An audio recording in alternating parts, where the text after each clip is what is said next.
السلام عليكم ورحمة الله وبركاته أبنائي طلبة تالتة إعدادي، أخباركم إيه؟ يا رب تكونوا في أتم صحة وحال. إن شاء الله مع بعض في الفيديو ده هنحل كتاب جيم، هنحل مع بعض من صفحة 117 لصفحة 125. والصفحات دي يا شباب هي عبارة عن الأسئلة اللي موجودة في الوحدة التاسعة، الدرس الثالث والرابع منها. أتمنى إن شاء الله تستفيدوا معانا من الفيديو. بفكركم لو أول زيارة لكم للقناة سبسكرايب أو اشتراك بالقناة مع تفعيل زر الجرس على الأول، لايك وشير للفيديو، دعم لينا ودعم للقناة. نبدأ ونقول بسم الله والصلاة والسلام على رسول الله. أول صفحة عندنا هنلاقي دايما رقم الصفحة موجود أسفل السلايد على اليمين 117. soldiers الجنود space their country، طبعا defend بيدافعوا عن بلدهم، bravely بشجاعة. لما الانمي attacks لما الأعداء أو العدو يهاجم. A space is a person or group that competes يعني تتنافس with another. طبعا هنا بيتنافس يبقى الرايفل اللي هو المنافس أو الخصم. Some space live in forests بتعيش في الغابات. deserts طبعا دول بنقول عليهم tribes قبائل. tribes يعني قبائل. The soldiers الجنود planned a strong attack to defeat the enemy. The verb defeat is the antonym of defeat. معناها ايه؟ معناها يهزم. تمام؟ طب عكسها عكس يهزم يخسر، يبقى ايه؟ lose. Teaching young children تعليم الأطفال الصغيرين requires يتطلب، خلي بالك من الفعل ده لسه جديد علينا. requires يتطلب a lot of patience الكثير من الصبر. عايز الانتونيم of patience، علشان نجيب الانتونيم بتاعها بنضيف لها البريفكس im عشان نقول impatient أو impatience، الاثنين صح. impatience يعني عدم الصبر، أو impatient يعني غير صبور. Every space in the festival في المهرجان included colorful display معروضات ملونة. Every performance كل عرض في المهرجان اشتمل على معروضات ملونة. طيب soldiers الجنود showed space by defending عن طريق الدفاع defending الكانتري بتاعتهم against the enemy. طبعا showed bravery أظهروا الشجاعة.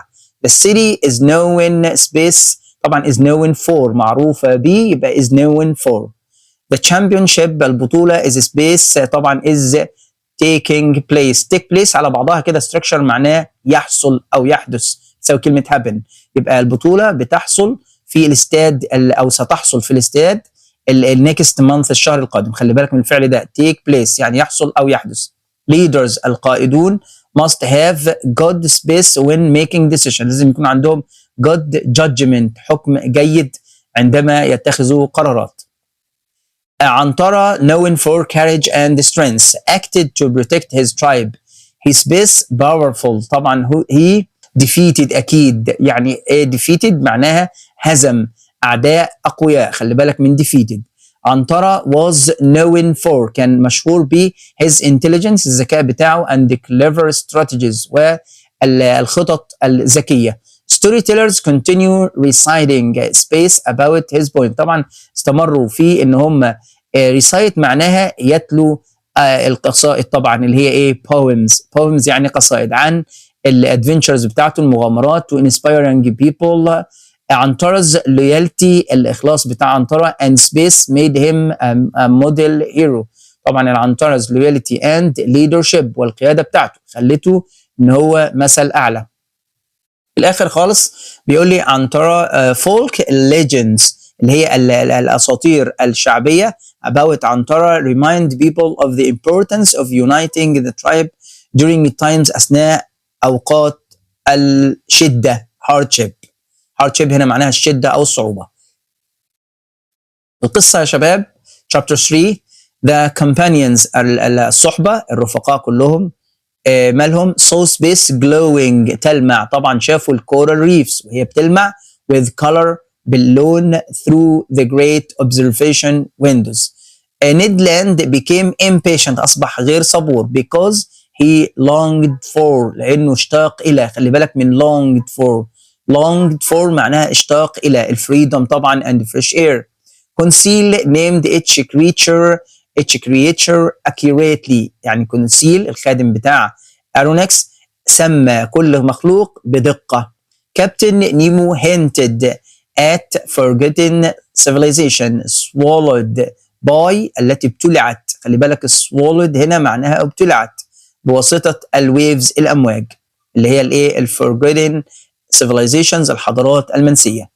The Nautilus اللي هي السبمارين بتاعتهم أو الغواصة moved forward into deeper mysterious carrying them far from تحملتهم بعيدا عن اللاند اليابسة. عفوا.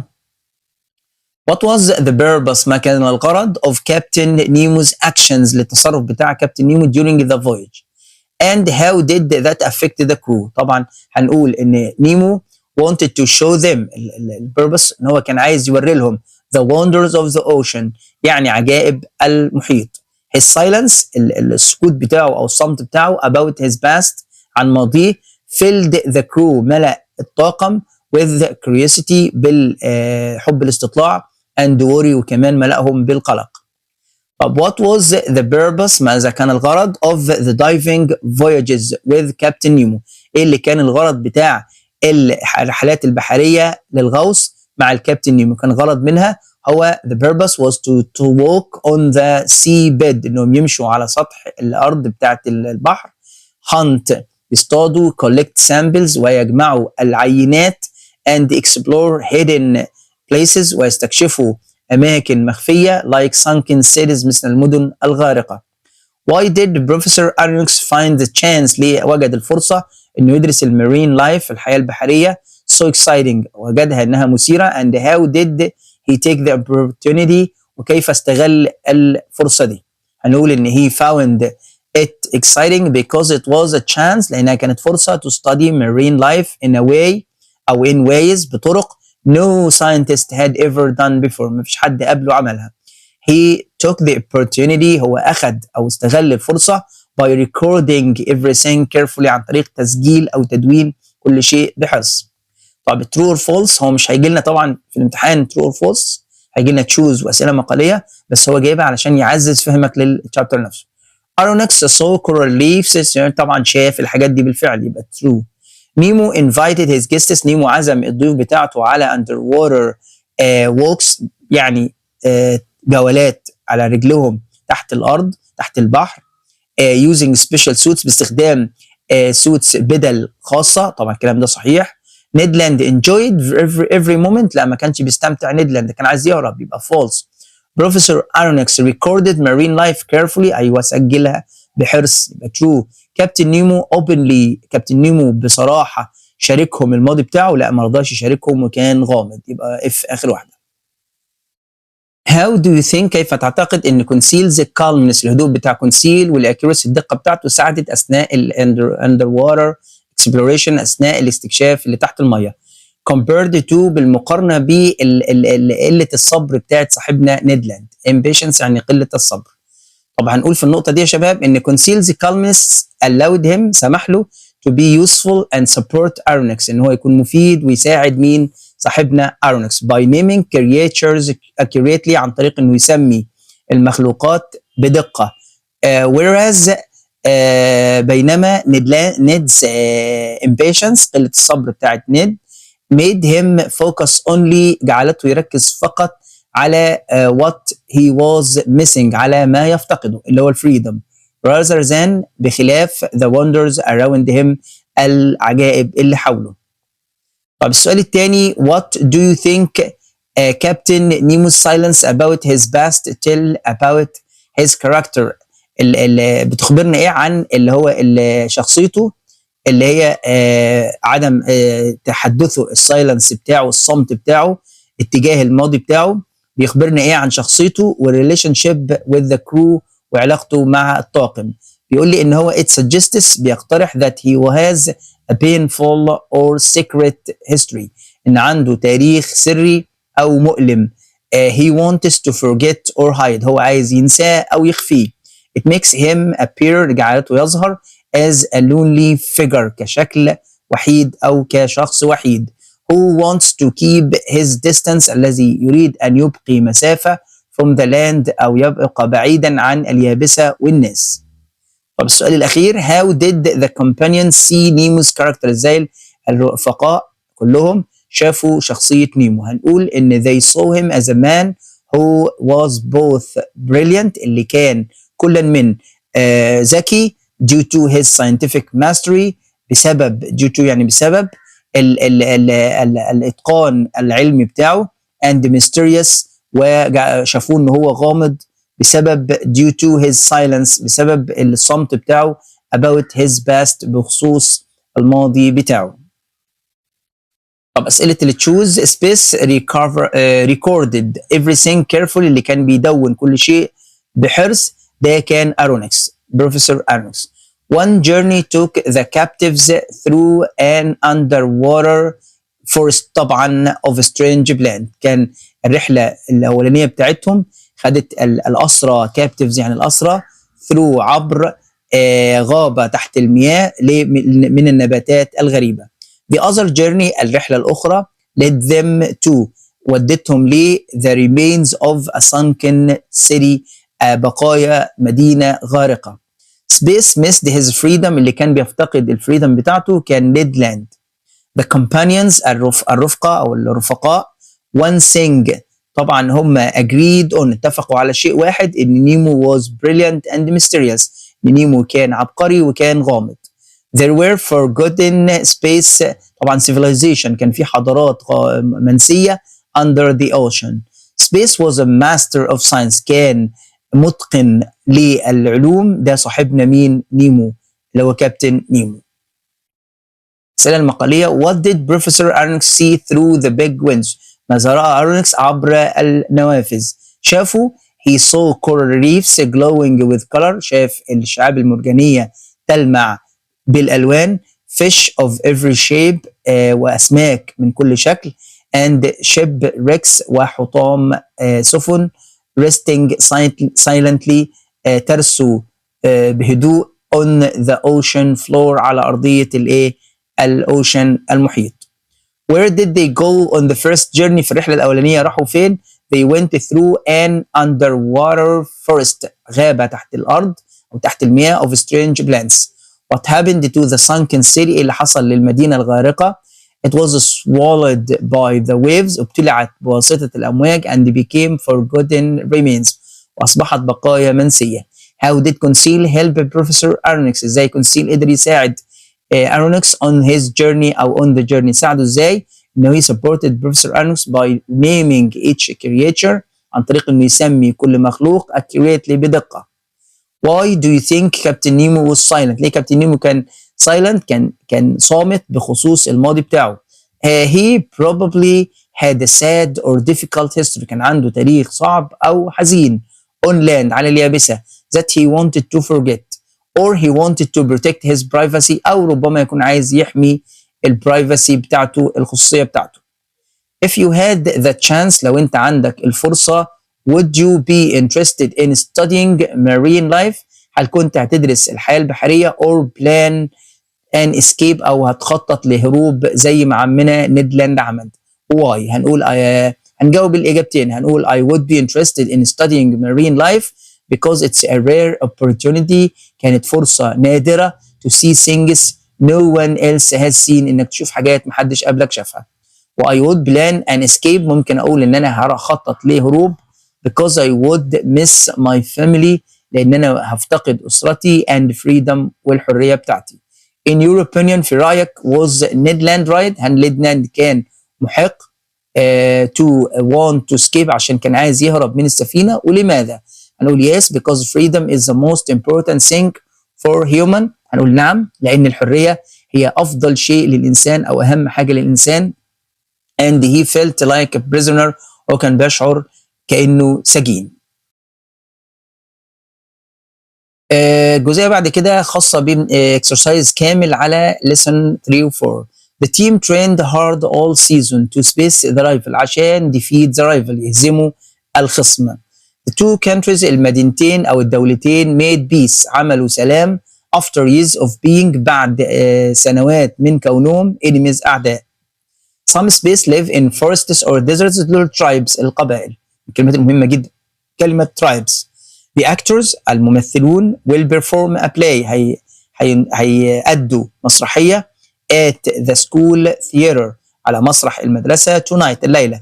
suffix anc في كلمة performance بيعطي طبعا بيعطي النون منها الاسم performance يعني أداء.